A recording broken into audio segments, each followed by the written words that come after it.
Content presented on the following podcast is for information purposes only. The views and opinion expressed from host and caregivers are solely given based on the experiences of the individuals involved. Because each person is so unique, always consult your physician, physical or occupational therapist for medical and fitness advice.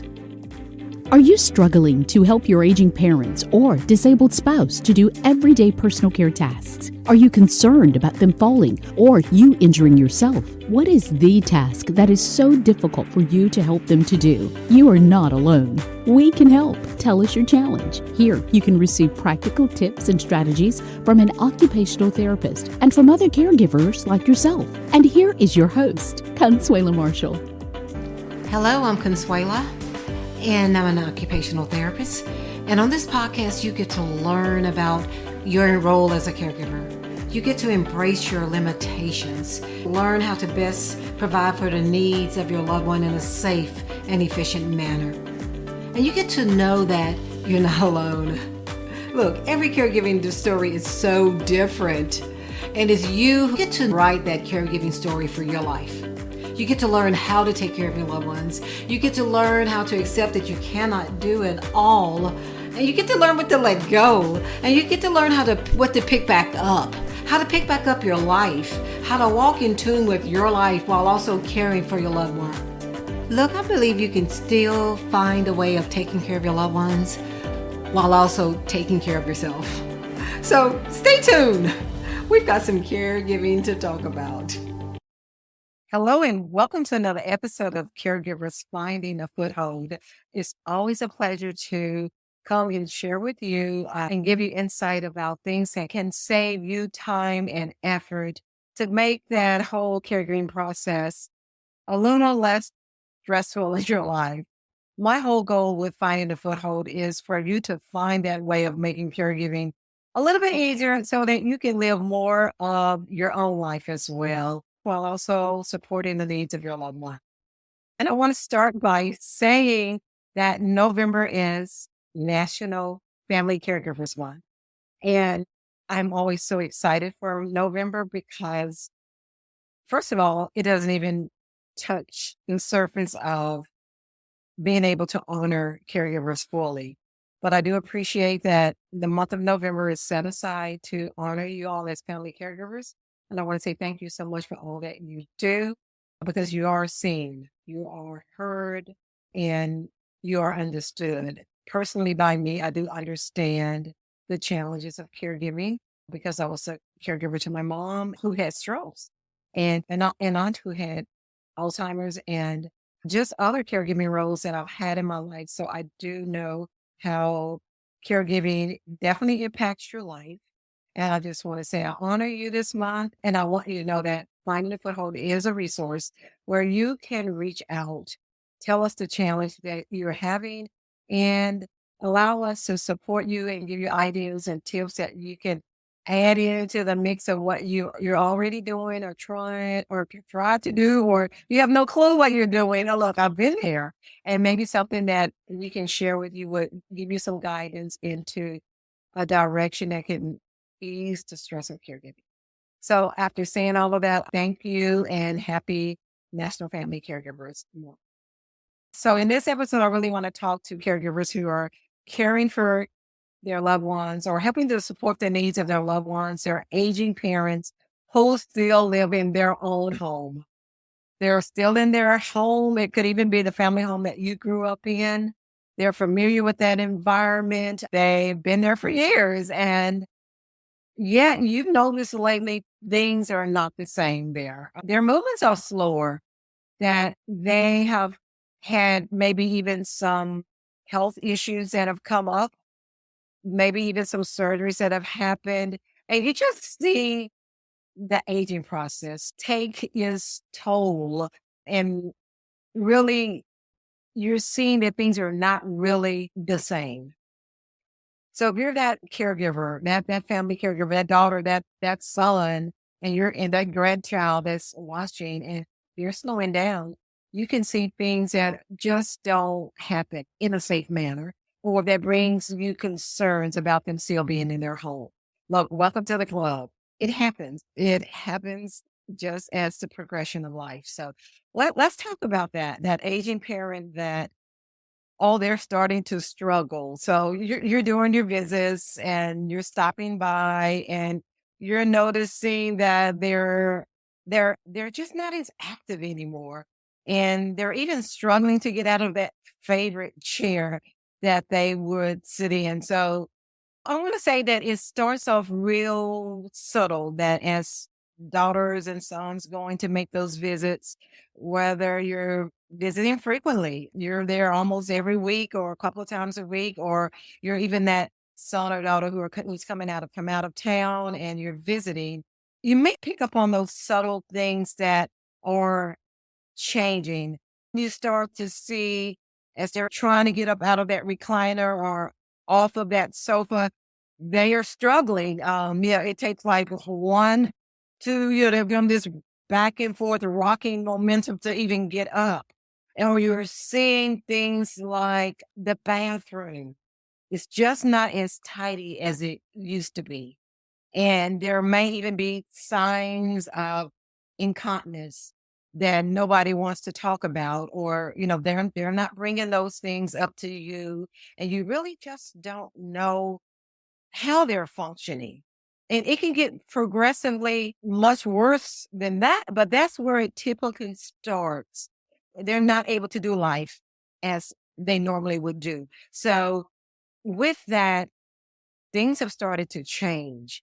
And you can miss that in the beginning, but then it can become a little bit more apparent when maybe they've had a fall and they've excused why this fall happened. Like, oh, that just happened because I was doing this and I wasn't really paying attention and I fell. And yeah, that makes sense. They tripped over that.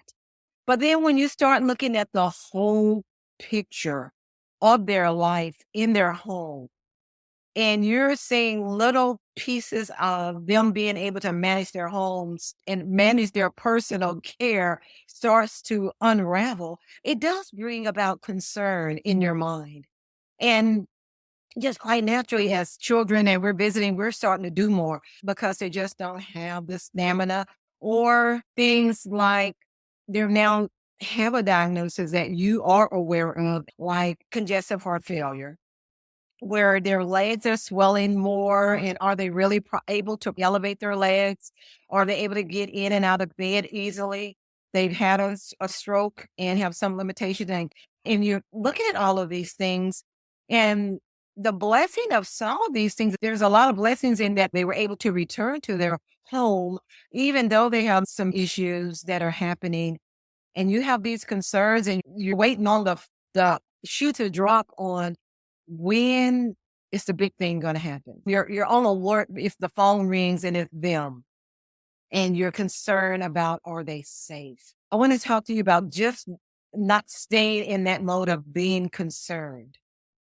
If your radar is up and you're seeing the changes going on, our first thing is we're jumping in as caregivers and we're helping, and that is good. We need to do that. But if that level of assistance they're needing continues to grow, it can impact your ability to really manage your life and your needs, as well as to fill in all of those gaps that are happening in them being able to be safe in their home. So what do?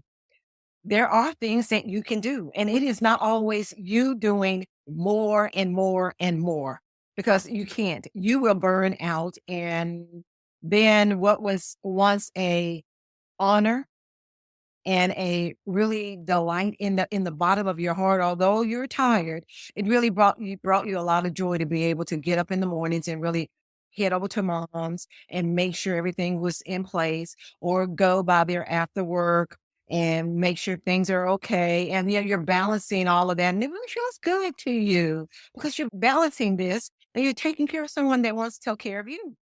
But there are limits to that. Because if you look at the other side of your life, you're also taking care of other people that mean a lot to you. And you have a role to play in nurturing those things as well. And I'm not saying that one role is better than the other, that husband and children, their needs shouldn't be taken care of, or their needs need to be more important than mom's, or no, it's not about that. It is, how do I keep myself well and whole mentally and physically while I'm a caregiver and while I am still a wife, still a mom. And there does come a point where you cannot continue to fill in the gaps. And oftentimes caregivers do too much without looking at other alternatives. Instead of you doing more in mom's house to make sure mom or dad are able to function and do those personal care tasks, which are bathing, dressing, grooming, toileting, feeding themselves. If they're not functioning well in those areas, the first thing is that caregivers should be doing and should be learning to do is, how do I keep them functioning in those capacities longer so that in return it takes that stress off of me?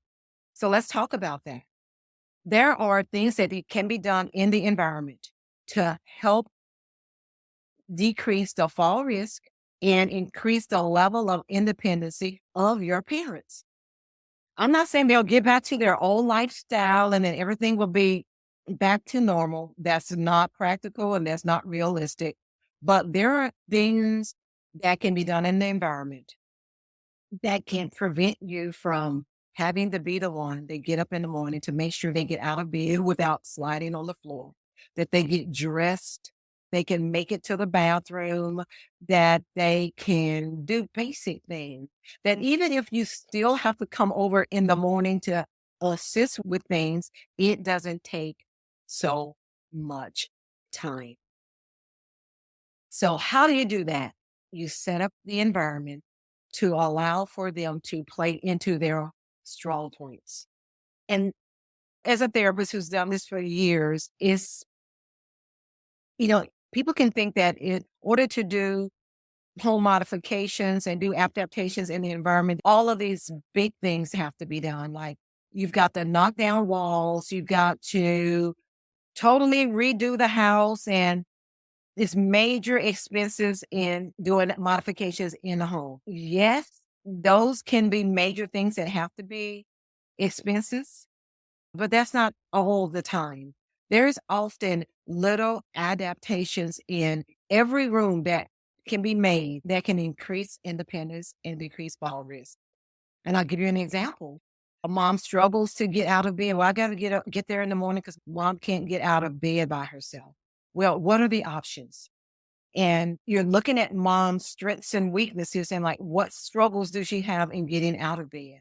What are some things I can do in that area that will be that support as she's going from lying down to sitting up? That's all that it takes. So you're driving 30 minutes across town. You're rushing. You try to get one child dropped off at one school. You're trying to beat traffic to drop the other one off. You've got to be at work, but mom needs to get up.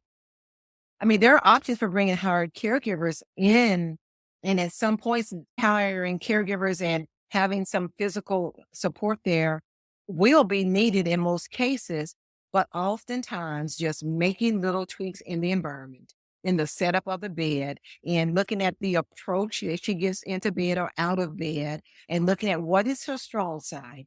Is it easier if she got in from the left side than the right side? Let's look at the height of the bed. Is the bed conducive for her to be able to lift her legs up on the bed? So I'm saying a lot, and I want to say that with each diagnosis, there are typical trends that happen.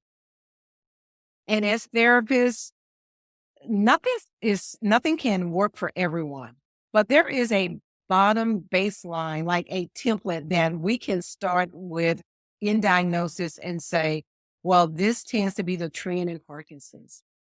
So we really need to get this set in place. And, if you do this now, mom is going to have this in place, and this is going to allow her to remain more independent, or dad more independent in these areas. So we're looking at aging in place. And look, that's that big topic of today. The big topic of today is aging in place. How do you allow your parents to live out that desire of their heart of remaining in their home as long as possible? Sometimes it is possible with the correct support in the environment. So when we're saying correct setup in the environment is what are some changes that need to be made in the environment? What are things that have to go? What are habits that have to go? What are things that they are accustomed to doing a certain way need to be modified? And what are equipments that need to be added into the environment that's going to give that additional support that they need that is outside of you showing up on the scene and you standing on the premises. There are ways. There are ways to support your parents. So I am an advocate of allowing parents to make their own decisions, but they have to be willing to live with the consequences of it. And you have the right to make your own decisions as well. Now, there are some parents that do not need to be at home by themselves. It is totally dangerous. There's just so many holes in the bucket that there are just only so many things that can be done. And yet they're resistant to hiring caregivers. They are very risky. They're falling every day. And then you're getting the phone call and you're getting stressed out.